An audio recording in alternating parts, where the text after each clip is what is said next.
मध्यवर्ती महाराष्ट्र एकीकरण समितीनं आता जिल्हाधिकाऱ्यांना निवेदन दिलेलं आहे। बेळगावमध्ये कन्नड सक्ती विरोधात हे निवेदन देण्यात आलेलं आहे। कन्नड सक्ती न थांबवल्यास समितीनं महामोर्चा काढण्याचा इशारा देखील दिला आहे।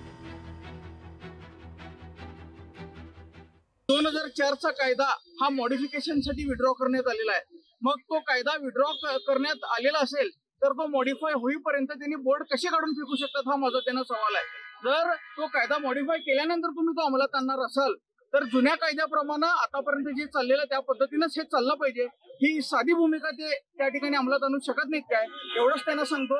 आणि तात्काळ कन्नड सक्ती थांबवावी। जिल्हाधिकाऱ्यांनी आमचं निवेदन घेतले आणि तिथे सांगितले की मी सदर घटनेबद्दल सरकारला कळवलेलं आहे, म्हणजे भविष्यामध्ये एक 15 ते 20 दिवसांमध्ये मी तुम्हाला काय ते पुढची कारवाई कशा पद्धतीने करण्यात येईल सांगतो।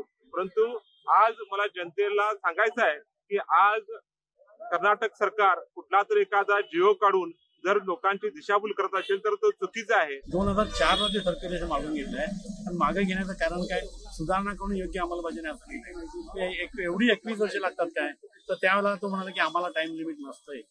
पण त्यांनी डेडलाईन्स दिले तर आम्ही त्यांना डेडलाईन्स देतो आणि येत्या 10 दिवसामध्ये जर ही कन्नड सक्ती आली नाही तर आम्ही मोर्चा काढून आमच्या जाहीर भावना ज्या आहेत त्याचा उद्रेक झाला तर त्याची जबाबदारी मात्र प्रशासनावर राहील।